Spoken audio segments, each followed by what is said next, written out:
Greetings, brothers and sisters, friends and enemies. Today's lesson is overcoming conditioning. Now, if you look up the word conditioning, you're going to find various definitions. You're going to find classical conditioning, different forms of conditioning. And we can't cover all these aspects of conditioning in one setting. That's why we're going to break this thing down into at least two, maybe three lessons. So today we're going to be talking about overcoming conditioning part one, but we're going to try to apply this as much as we can to scripture and make it specific to the awakening that's taking place with our people currently. So many of us currently are awakening by the grace of the Most High God, the God of Abraham, Isaac, and Jacob, and we are discovering that we are the children of the book. We are the chosen people, the Hebrews, God's specific people, his peculiar people that he made everlasting covenants with.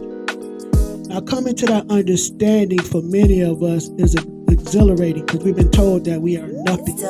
We are just slaves, that our history pretty much started with slavery. So to see that we are special in God's eyes is a sobering reality to many of us.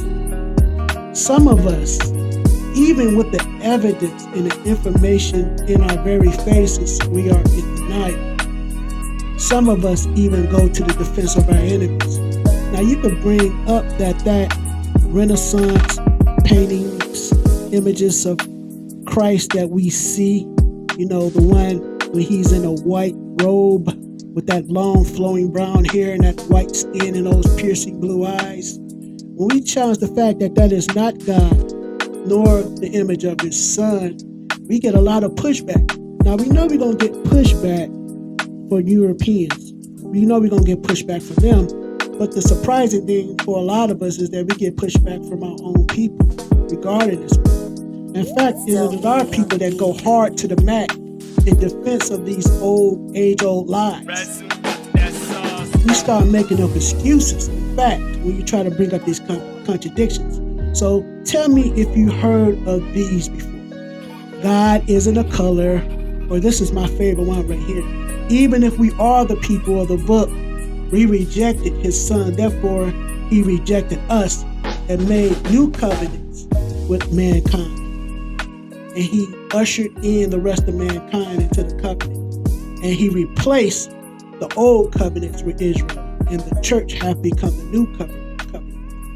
Now that's called replacement theology, also known as supersessionism, which is the idea that was pushed by the church that God replaced Israel with the church and ended those old covenants. So that's what that is. So who or what is to blame for our people defending racist doctrine like supersessionism? The truth is that the system of oppression, the system that oppresses us, our people, as well as other poor people of the world and exploit us for our labor, has a built-in defense mechanism that serves the interests of the beast system and the wicked ruling class. Now, the beast system is all those systems that control the economic, the political, and the social climate of the world. And that system now is capitalism, Zionism, imperialism, colonialism, neocolonialism, and any other isms that affect us in our day life. So when you start looking at these defense mechanisms, one of the first ones that popped into my mind was the Stockholm Syndrome. Now, if you look that up, Stockholm Syndrome, you'll find different definitions that vary slightly. One of the best ones that I found was the Encyclopedia Britannica. And the Encyclopedia Britannica defines Stockholm Syndrome as psychological response wherein a captive begins to identify closely with his or her captors, as well as with their agenda and their demands. Now, when you look at an example of this, you won't find a better example than the speech that Malcolm X did in 1963 when he's talking about the mind of the house Negro and the mind of the field Negro. The mind of the house Negro, you can see that he suffered from he or she suffered from Stockholm Syndrome. So right now, let's watch a 2-minute snippet of that.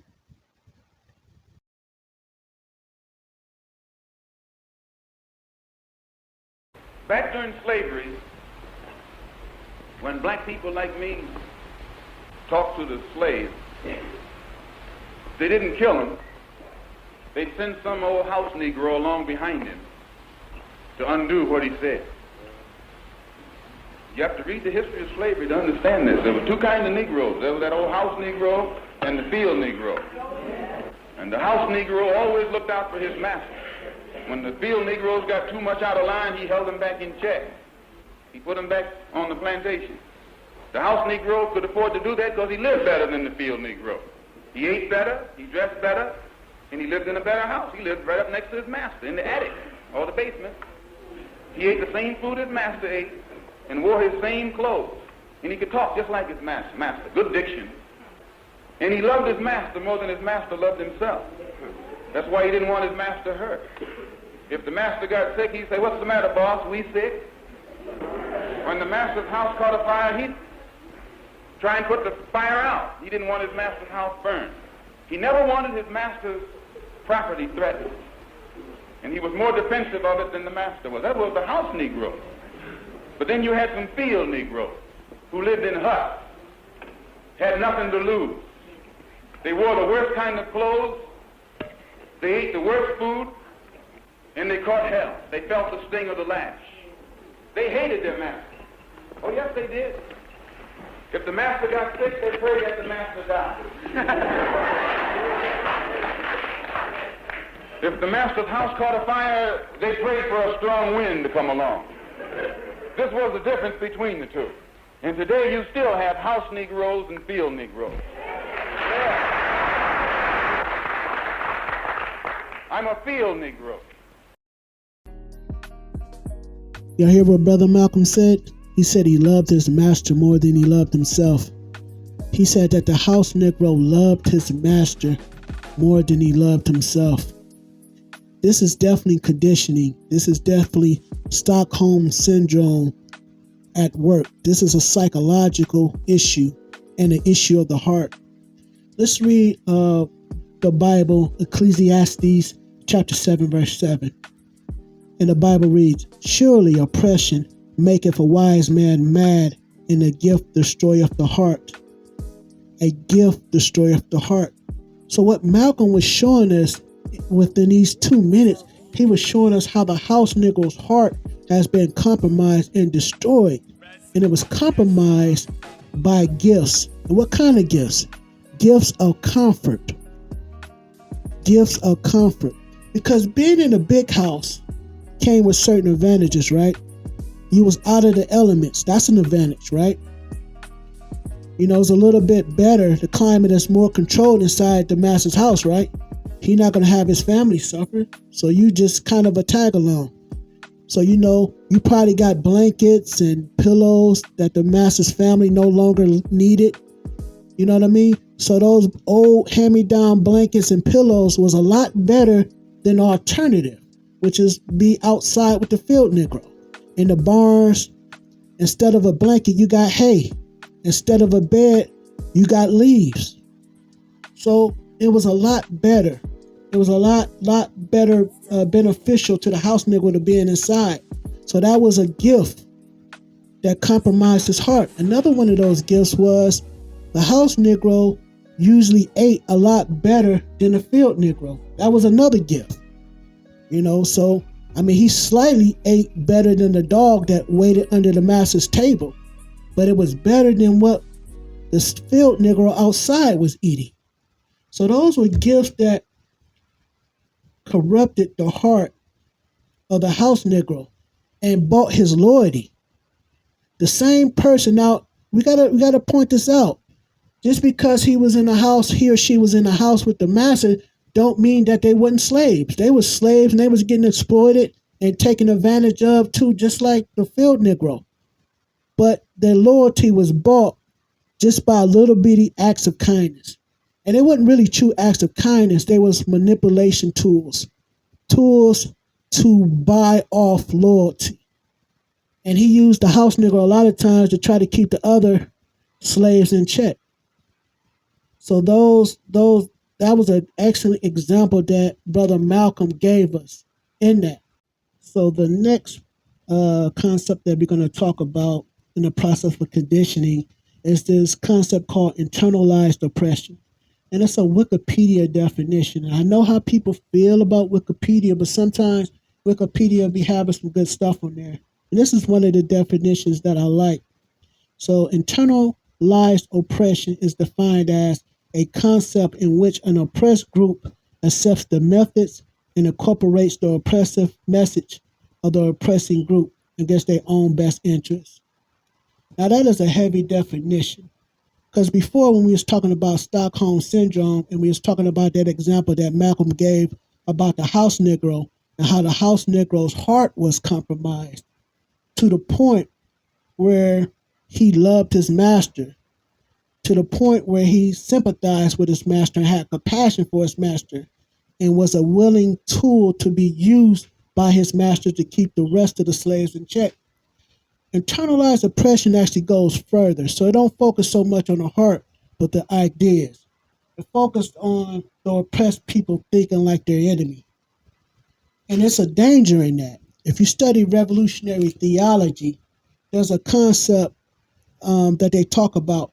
And they talk about the importance of oppressed people not thinking like their enemy, but thinking different from their enemy. Because they talk about the dangers of thinking like your enemy. When you think like your enemy, when you come to entertain solutions for your problem, you end up coming up with solutions that would aid your enemy, maybe even better. Now, an example of that you can use real quick with the slave trade. Now, the slave trade sent brothers and sisters that was on the continent. They sent them to at least 113 countries worldwide. So they sent us to every corner of the earth. Slaves were sent to. Now, over a long period of time, and after the so-called slaves was freed, a lot of the slaves start to basically identify in the lands that they were and identify with the people and the cultures of those lands. So if Africans or brothers, sisters were sent over to India, they begin to identify with Indian culture. They begin to identify with the land of India. If it's England, England. America, America. And after a while of this, not only do they begin to identify with the land, they believe they start to have ownership of the land and that they are a part of the land. And that they should have some control of the land in many cases. Now, this is a belief, a philosophy that a lot of our people have that was once slaves. So let's take that same belief, that same philosophy, and let's apply it in South Africa, in Tanzania, where you have a settler colonial people that settled the land where Africans was already there. So they use that same example too. When they question about the land and how they took the land from the Africans and things like that, they use that same concept. Well, my ancestors came here hundreds of years ago. We've been here for so long that we are part of the land, that we too are Africans. You see what I mean? So that's what that concept talks about, in my opinion. That's a good example of how you could think like your enemy and come up with solutions that would end up aiding your enemy. So that philosophy of being on the land for a certain amount of time and becoming rights and having rights to that land and ownership of that land, who did that aid more? Do they aid more the slave or the slave master and the colonizer? As you can see, that's pretty much the philosophy that Europeans use in defense of them colonizing the world, from Australia to the Americas, South America and North America. So if we look at the Bible in the Old Testament, in the book of Deuteronomy, you can see actually throughout the Bible, especially in the Old Testament, how important it was to God that we, the people of Israel, separate from the other nations. He understood what would happen if we didn't. If we try to intermingle with them, we give our sons and our daughters to their sons and daughters for marriage. He knew that we would be practicing idolatry and whoredom, and we will accept the culture of our enemies. So let's go to Deuteronomy, the 18th chapter, verse 9, and it reads, When thou art come into the land which the Lord thy God giveth thee, thou shalt not learn to do after the abomination of those nations.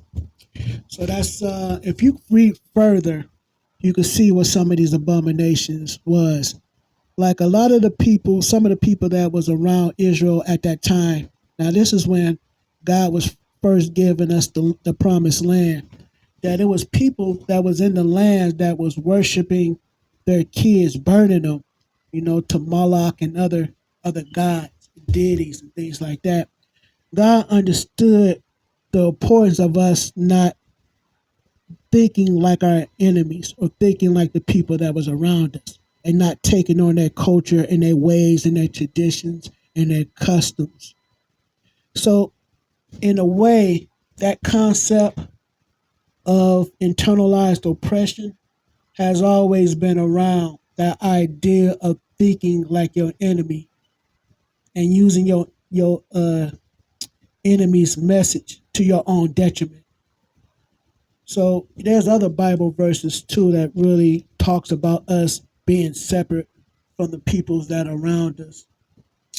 So the last thing we're going to talk about, far as the process of conditioning in this part one, is conditioning, and we're going to talk a little bit about classical conditioning. But this is a definition from dictionary.com of conditioning. Conditioning, a process of changing behavior by rewarding or punishing a subject each time an action is performed until the subject associates the action with pleasure or distress. Now, this is a definition for dictionary.com. There are so many definitions on this concept of conditioning, right? So when I was thinking about conditioning, it brought to mind a book that I read back in the day. It was a book called From Niggas to Gods, and there's two parts to this book. And part one is what we're going to talk about. We're going to talk about the actual first chapter. We're going to do a little reading from that book, and it's by Brother Akil, Akil. Okay, the first chapter is called "You Are Still a Slave," and I remember reading this for the first time, and he was basically asking us, do you think you're free? And he said, I bet you could think you're free because you could do what you want to do and go where you want to go. And you are pretty much free, right? And then he basically used an example about conditioning a dog, and he compares us to that conditioning process. So if you turn to page 3 in the first chapter, You're Still a Slave. And we're just going to skip over the entry to the concept he's about to break down. And we're going to go right into that example he gives. So it says, suppose that tomorrow, for some reason, you became interested in getting a pet dog for your family or household. Suppose that you then go to the pet store to look around and you find a dog that you are interested in buying. You then purchase the dog and bring it back to your home. Now, once you get home, you notice that this dog is a bit active and untamed. So you purchase a collar for the dog and chain the dog to a tree in the backyard. Since the dog is untamed, you have to begin training the dog to obey your commands. You can eventually train this dog to do everything from catching a frisbee to attacking an enemy of yours at a single command. But before you train your new dog to do all of these other things, you must first train your dog to not run away from you and to return to you at your immediate command, right? You have to keep choking the dog with that collar until the dog stops trying to run away from you. You also have to give the dog food and water on a daily routine schedule so that it will become totally dependent upon you. For physical and nutritional survival, the dog will forget how to independently hunt and find food for itself, therefore persuading the dog away from any desires to flee away from you or to do for itself. Also, I must add that anytime the dog does anything to disobey you, you will either whip it or deny it its scheduled meal or food. Also, anytime the dog is extra obedient to your wishes, you would give the dog extra food and a pat on the head. This psychological training is absolutely necessary to gain total control over your animal or nigger. You must break down its free spirit, tame it, and make it totally dependent upon you. This is the only way to win your animals or your nigger's obedience permanently. After a while, you will have your dog so obedient and so well trained that you could take the collar off the dog and unchain the dog from the tree. The dog can now roam freely because you have it so well trained that it will run to you at your very command. The dog isn't going anywhere. The dog now loves you. The dog loves you because you feed it every day. It is happy and satisfied to get dog slop and water every day, even though you may be in the house eating a full steak dinner every day. The dog believes that it deserves nothing better than dog slop. The dog is so grateful to you because it remembered those days that you denied it food for reasons of its disobedience to you. And the dog has forgotten how to provide for itself, like in the days of its independence. The dog loves you because it remembers when it was chained to that tree in the backyard.